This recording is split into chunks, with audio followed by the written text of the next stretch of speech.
পরিবর্তন news channel, আপনার কণ্ঠ, আপনার পছন্দ। নমস্কার, পরিবর্তন নিউজ চ্যানেল আপনার স্বাগত আছে। নতুন আপডেট জন্য চ্যানেলকে লাইক, সাবস্ক্রাইব, কমেন্টস করুন। আজকে আপডেট। আজ আন্তর্জাতিক বার্ষিক জ্যোতিষ সম্মেলনের 2025 সাফল্য। ইনস্টিটিউট অফ বৈদিক অ্যান্ড নারী অ্যাস্ট্রোলজি আন্তর্জাতিক বার্ষিক জ্যোতিষ সম্মেলন অনুষ্ঠিত হল দ্বিতীয় বর্ষে। এই সম্মেলনে দেশি ও বিদেশি স্বনামধন্য জ্যোতিষীদের সম্মান প্রদান ও সম্বর্ধনা জ্ঞাপন করা হয়েছে। জ্যোতিষাচার্য ডক্টর বিবেক রায় পুরো অনুষ্ঠান পরিচালনা করেন। সবার সামনে সত্যকে স্পষ্টভাবে প্রকাশ করতেন। মোহিত মৈত্র মঞ্চে অনুষ্ঠিত এই জ্যোতিষ সম্মেলন বিদ্যাচর্চার একটি সংক্ষিপ্ত বক্তব্য তুলে ধরেছে। অংশগ্রহণকারী অতিথি এবং ইনস্টিটিউটের ছাত্র ও ছাত্রীদের উপস্থিতিতে এই সাফল্য অর্জিত হয়েছে।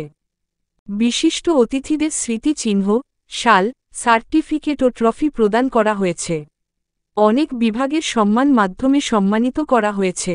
তোমা, মানসী, শুভাম এই অনুষ্ঠানে কর্মঠ বিশিষ্ট ছাত্র ও ছাত্রী জ্যোতিষ সাফল্য অর্জনে গুরুত্বপূর্ণ ভূমিকা রেখেছে।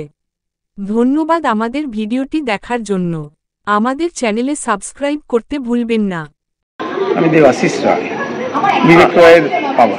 আচ্ছা, এখন আজকে আমি বলার মতো ভাষা খুঁজে পাচ্ছি না। প্রথমত আজকে এই যে আয়োজন বা যেটা করেছে, সম্পূর্ণ নিজের কি বলবো, একাগ্র চিত্তে একান্ত চেষ্টা, এবং তার মধ্যে একটা জিনিস ছিল আছর, সেটা হচ্ছে প্রচণ্ড আত্মবিশ্বাস। সেটা নিয়েই আমার ছেলে ক্রমশ এগিয়ে যাচ্ছে, এবং সমস্ত ক্রিয়াকর্মের মধ্যে ওর মধ্যে একটা আলাদা জেদ থাকে, যেটা যে কোনো কাজে কখনো পিছিয়ে পড়তে চায় না। সবকটাই ভালো গুণের মধ্যে ওর একটা, আমি সামনেই বলছি, একটা দোষ আছে যেটা কেউ বলেনি, সেটা হচ্ছে মুখের ওপর সোজা কথা বলে দেয়। আর এইটাই বোধহয় ওকে এগিয়ে যেতে সাহায্য করেছে। এবং এত গুণীজন রয়েছেন, তাদের আশীর্বাদ এবং বন্ধুবর সকলের শুভেচ্ছাতে ও আজকে এই জায়গাটা আসতে পেরেছে। তবে সবচেয়ে বেশি কৃতিত্ব তার একারই, কারণ সমস্ত জিনিসটাকে ও নিজের পরিশ্রম, একাগ্রতা এবং সততার মধ্যে দিয়ে করছে। এইটাই ওর জীবনের লক্ষ্য, এবং আমি পিতা হিসাবে আজকে গর্বিত। এই হচ্ছে কথা। এর চেয়ে বেশি কিছু বলার ভাষা আমার নেই। আমি এই বিষয়ে না, আমি এটা নয়, আমি পূজা পাঠ নিয়ে থাকি। আচ্ছা, পূজা পাঠ করে। হ্যাঁ, দেখুন সবকিছুর সাথে একটা যোগাযোগ থাকেই, কিন্তু আমি ওই অ্যাস্ট্রোলজি ব্যাপারটা খুব একটা আমার কাছে জানা ছিল না, মানে ওই দিকটা আমি যাইনি। কিন্তু আমার পুত্র আজকে সেই জায়গাটাকে আলোকিত করছে। আপনি ওখানে যে সব জিনিসটাই সব যেটা করছে, তারা সকলে যে যার জায়গায় সে এক একটা মানে থাকে, তারা কাউকে ছোট করছি না, কিন্তু প্র্যাকটিস, হাতে গড়া শিক্ষা এবং প্রকৃত শিক্ষা, এগুলো একটা দরকার আছে। যেমন পাঠ্যপুস্তকের দরকার আছে, গুণীজনের বা গুরুর ধরে শিক্ষার দরকার আছে, এবং জ্ঞান, প্রকৃত জ্ঞান লাভের জন্য সাধারণ মানুষ না, সময় যখন পরিবর্তন হচ্ছে, দুটোকে পাশাপাশি নিয়ে চলতে হবে, এবং দুটো জ্ঞানই সম্পূর্ণভাবে সঠিক। কারণটা কি, আমরা ইতিহাস তো ভুলে যেতে পারি না, ইতিহাসকে মনে রেখে সামনে এগোতে হবে। সেই জন্যই বৈদিক ব্যাপারটা থেকে ধীরে এটাকে আস্তে আস্তে এগিয়ে চলে যায় আর কি। পুরোনো দিনে পড়ে না থেকে আস্তে আস্তে যুগের সাথে তাল মিলিয়ে আরো এগিয়ে চলেছে। আমি চাইবো এরা আরো বেশি সাফল্য এবং আরো বেশি উন্নত, আপনাদের সকলের আশীর্বাদ নিয়ে আরো এগিয়ে যাক, এবং সফলতা শিরা মানে শীর্ষে উপনীত হোক, এটা আমি চাইছি। ঠিক আছে, থ্যাংক ইউ। মানসী শাস্ত্রী। কি আমি অ্যাস্ট্রোলজি পড়ি, বৈদিক অ্যাস্ট্রোলজি, নিউমোলজি এবং সময়কে সব থেকে বড় জিনিস। সময়ের উপরে নির্ভর করে সব কিছু তৈরি হয়। একটা কথা রয়েছে যে এই সময় রইবে, ঠিক সেরকম এই সময় এখানে আমরা কেন এসেছি, প্রথম কথা হচ্ছে কেন এসেছি, কি পেতে এসেছি আর কি পাবো না। তিনটে কথা কিন্তু আমাদের কাছে, প্রত্যেকের কাছে, যেমন সবদিক নিতে এসেছি, পেতে এসেছি, কি পাবো না হচ্ছে এটাই। এখান থেকে চলে যাওয়ার পরে অনেকের সাথে যোগাযোগ থাকবে না, যোগাযোগের সঙ্গে মানে অনেকের সাথে যোগাযোগ যেমন থাকবে না, ফোন হবে না, আবার 1 বছর ওয়েট করতে হবে। এইটা হলো না পাওয়া, সারাটা বছরের না পাওয়া। আর যেটা পাবো সেটা হচ্ছে ভালো একটা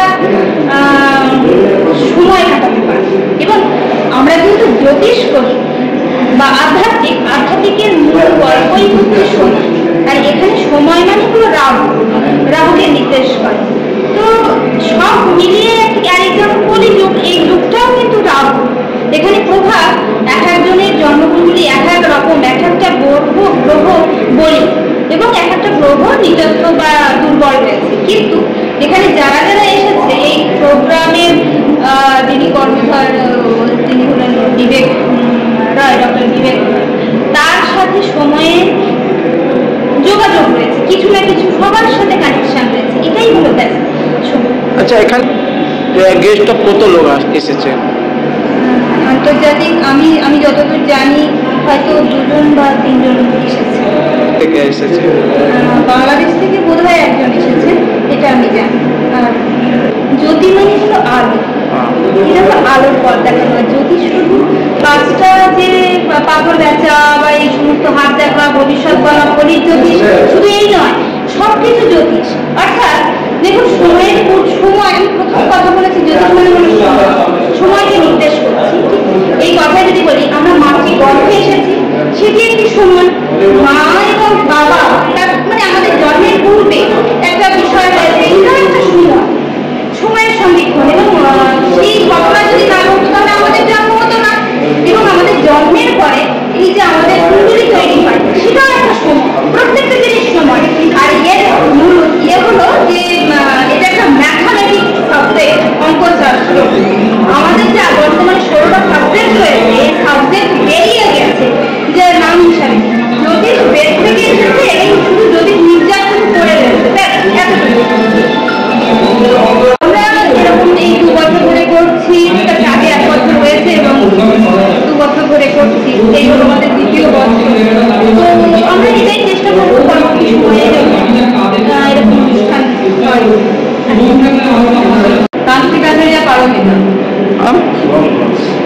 কি পেশা থেকে? আচ্ছা, ঠিক আছে। আর ঠিক অ্যাস্ট্রোলজার আরো এগিয়ে যাক, এটাই চাইবো। আচ্ছা, এটা দেখুন, তান্ত্রিক আর জ্যোতিষী দুটো আলাদা পার্ট। তান্ত্রিক হচ্ছে যেটা তন্ত্র দিয়ে করা হয়, জীবিত মানুষকে মৃত করতে পারে, মৃত মানুষকে জীবিত করতে পারে। আর অ্যাস্ট্রোলজি গ্রহ, পাথর, স্টোন মানুষ করেছে, কত মানুষকে করেছে? অনেক 10-12 জনের ক্রস জীবিতকে আপনি? হ্যাঁ, আচ্ছা, করেছি। লাইভ ভিডিও দেখাতে পারি, যাদেরকে ভূত ধরেছে আপনার মধ্যে কিছু আছে কিনা সেটা আপনাকে লাইভ প্রমাণ দিতে পারি। আলাদা আলাদা প্রচুর, মানে কেউ পোশাক পরে নিলে তান্ত্রিক হওয়া যায় না, মন্ত্রটা মন থেকে হয়। আর ঈশ্বরকে চাইলে ঈশ্বরের থেকে বড় তান্ত্রিক আমার মধ্যে কেউ হতে পারে না। তান্ত্রিক পেশায় আসতে হলে মানুষকে কি করতে হবে? সবার আগে নিজের আত্মাকে শুদ্ধ করতে হবে, মন থেকে চেষ্টা হতে হবে। আর তান্ত্রিক হওয়া মানে বই পড়ে কারোর থেকে দীক্ষা নিয়ে সে তান্ত্রিক হতে পারে না। একটা ওপরওয়ালার যদি কারোর যদি ব্লেসিং থাকে, সে যদি তার সাথে যদি স্পিরিচুয়ালি কানেক্টেড হতে পারে, তখনই সে সত্যিকারের তান্ত্রিক হতে পারে।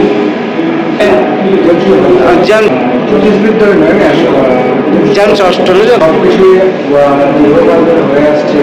আমরা দুর্গাপুরের টাইম থেকে দেখে এসেছি যে গঙ্গা এপার ওপার ভাগ হয়ে গেছে, এটা আমরা শুনে এসেছি। সো সব কিছুই ভক্তির সাথে সব কিছুই পসিবল। আপনি আজকে জ্যোতিষ বলুন, তন্ত্র বলুন, সবই অস্তিত্ব রয়েছে। আর প্রত্যেকটা সায়েন্স, যেমন জ্যোতিষটা অ্যাস্ট্রোলজি একটা সায়েন্স, অপারিক মানে তন্ত্র একটা সায়েন্স। তো দুটোকে সবভাবে আপনার ইউটিলাইজের উপর যে আপনি কী চান, আপনার ইউটিলাইজটা বলে দেবেন। আপনার যদি উদ্দেশ্য সৎ থাকে আপনি সৎ পথে যাবেন, আপনার উদ্দেশ্য অসৎ হলে ডেফিনেটলি আপনি নরমের দিকে যাবেন, এটা অবভিয়াসলি। আচ্ছা, তবে গরমের জন্য কিছু লোকের ক্ষতি হয়েছে, আদার্স কোনো ম্যাটার না। আপনি তো সম্মানিত হলেন, কি বলবেন এটা? না, যথেষ্ট এটা আমরা নিজেরাই প্রোগ্রামটাই আগের বছর আমরাই করেছি, এটা আমরা জানি। এমনি আয়োজন করে রাখা হয়নি, কিন্তু দেখুন এবার যদি কেউ আসতে না পারেন, অসুস্থ হয়, আয়োজন আশা হয়েছে সেখানে পরিচয়, এটা একটা কোনো উৎসব বলা যায়, এখান থেকে হয়েছে। ঠিক আছে, থ্যাংক ইউ। শ্রুতমা দাস। দিদি, কি বলবেন আজকে আপনি এখানে যে প্রোগ্রাম করলেন, ইন্টারন্যাশনাল অস্ট্রোলজি কনফারেন্স করলেন, কি বলবেন? আমাদের সেকেন্ড মানে বার্ষিকী বলা চলে এটাকে। আমরা সেকেন্ড মানে ফার্স্ট আগের বছর ছিল, এটা সেকেন্ড বার, ঠিক আছে। তো আমি কথা বলাতে খুবই কাঁচা, যদি কিছু ভুল ত্রুটি হয় ক্ষমা। ঠিক আছে, ইন্টারন্যাশনাল বললেন, ইন্টারন্যাশনাল একটা অ্যাস্ট্রোলজি, নারী অ্যাস্ট্রোলজির অ্যাওয়ার্ড শো। আচ্ছা ঠিক আছে, গেস্ট কে কে ছিল ইন্টারন্যাশনাল মধ্যে? ইন্টারন্যাশনাল মধ্যে গেস্ট আমাদের রনিতা ছিলেন, উনি আসতে পারেননি। আচ্ছা আচ্ছা। আর থেকে ছিলেন, ঠিক আছে। আরো 2-3 জন ছিলেন বাইরে থেকে, এই সময়টা তারা আসেনি। আচ্ছা, আমার নাম এই ডক্টর বিবেক রায়, ঠিক আছে। ঠিক আছে, থ্যাংক ইউ। আপনারটা বেদিক আর নারীর মধ্যে দেখুন তফাৎ এটাই আছে যে বেদিক জ্যোতিষটা হচ্ছে প্রচন্ড ওল্ড এবং পুরনো শাস্ত্র, নারী হচ্ছে খুব অ্যাডভান্স, ঠিক আছে। এইটুকুই জাস্ট তফাৎ। জ্যোতিষের মাধ্যমে আপনার দেখতে যেটা আপনার 10 মিনিটে সময় লাগবে, নারী অ্যাস্ট্রোলজির মধ্যে দেখলে সেটা 10 সেকেন্ড। তফাৎ এইটুকুই। মানে 40 জন তো হবে হ্যাঁ, না মোটামুটি 70 জন মতো ছিল। না না, অ্যাওয়ার্ড আমরা 40 জনকে দেওয়া হয়েছে। আর প্রচন্ড সব স্টুডেন্ট ছিলেন নাকি আর স্টুডেন্ট ছিলেন এবং সম্মানীয় সব জ্যোতিষীরা ছিলেন, যারা বিভিন্ন জায়গা থেকে এসেছেন, বিভিন্ন রকমের তারা জ্যোতিষ করে, জ্যোতিষের সঙ্গেই সংযুক্ত। বিশেষ অতিথির মধ্যে যারা মঞ্চে ছিলেন তাদের মধ্যে এখনো অনেকে সবাই রয়েছেন। সুমন্ত বাবু রয়েছেন, ওদিকে দেবানন্দ বাবু রয়েছেন, অমিত ধর বাবু রয়েছেন, পরিতোষ স্যার ছিলেন, চন্দ্রানিধি ছিলেন, সঞ্জয় দা আছেন, সঞ্জয় শাস্ত্রী ছিলেন। আজকে যে সফল আজকে সেকেন্ড অ্যাস্ট্রোলজিক্যাল ইন্টারন্যাশনাল এই যে কনফারেন্সটা করলাম, আমাদের দ্বিতীয় বার্ষিক জ্যোতিষ সম্মেলন অনুষ্ঠান, এটাই প্রয়াস ছিল সকলের সঙ্গে জ্যোতিষের আলোচনাটা কিছুটা ভাগ করে নিয়ে এবং নারী জ্যোতিষটা কতটা অ্যাডভান্স সেটা সকলের মধ্যে ছড়িয়ে দেওয়া, সেটা আমরা আশা করি পেরেছি। এবং সকলের সঙ্গে আমরা জ্যোতিষীরা আজকে একটা সম্মেলনের মাধ্যমে তাদের থেকেও আমাদের কিছু জ্ঞানের আদান প্রদান হলো এবং আমাদের সঙ্গে এই আদান প্রদানটাতে আমরা একে অপরের সঙ্গে অনেকটা সমৃদ্ধ পেলাম। দেখুন, যে জ্যোতিষীকে মানে না বলছে সে জ্যোতিষ সম্পর্কে প্রথম কথা কিছু ধারণা তার নেই। আমি কোনো কিছুকে মানি না বলার আগে তার একটা ধারণা থাকা উচিত সেই সম্পর্কে, ঠিক আছে। আমি স্পিচ দিতে দিতেও একটা কথা বলছিলাম, যে বলে জ্যোতিষটাকে আমি মানি না তারাও কিন্তু পঞ্জিকাটা ফলো করে, আর যে পঞ্জিকাটাকে ফলো করে তাদের বাড়ির যে কোনো অনুষ্ঠানের জন্য সেটা তো আমরা জ্যোতিষীরাই লিখি। তো জ্যোতিষীরা ছাড়া তো মানুষ সেইভাবে চলতে পারবে না। ওটাকে কেন্দ্র রকম দেখুন, পৃথিবীতে সবাই যে সবকিছু মানবে এটা বড় কথা নয়। আজকে আপনি বিভিন্ন বড় বড় আর্টিস্ট থেকে শুরু করে সবাই দেখুন জ্যোতিষীর কাছে যায়, প্রত্যেকের হাতে আপনি রত্ন কিছু না কিছু দিতে পারবেন। সেটা কোনো ডাক্তার মানে আর ইঞ্জিনিয়ার দেয়নি, দেয় তো অ্যাস্ট্রোলজাররাই। এবং তারা যদি উপকৃত না হতো, তারা সম্মানের একজন মানে সম্মানীয় ব্যক্তি সমাজের, তারা অশিক্ষিতও নয় কিন্তু। তো শিক্ষিত বহু ব্যক্তি আছে, মানে দেখতে গেলে সব থেকে বেশি সংখ্যক মানুষ আছে যারা জ্যোতিষটাকে মানে। আর যারা মানে না তাদের আমি একবার শুধু এটুকুই বলবো, তাদের এই জ্যোতিষের সম্মেলনে এসে বা জ্যোতিষটাকে একবার বোঝার চেষ্টা করা, আশা করি তারাও হয়তো মানতে শুরু করবে। জ্যোতিষটা এমন একটা জিনিস। কেমন লাগছে? খুব ভালো লাগছে। একটু সামনে এসে দাঁড়াতে আর টোকেন অফ লাভ তুলে দিচ্ছেন শ্রী কৌতুক কুমার মুখার্জির হাতে। ফলটা কিন্তু গঙ্গা বলবে, ফলটা কিন্তু গঙ্গা বলবে, ফলটা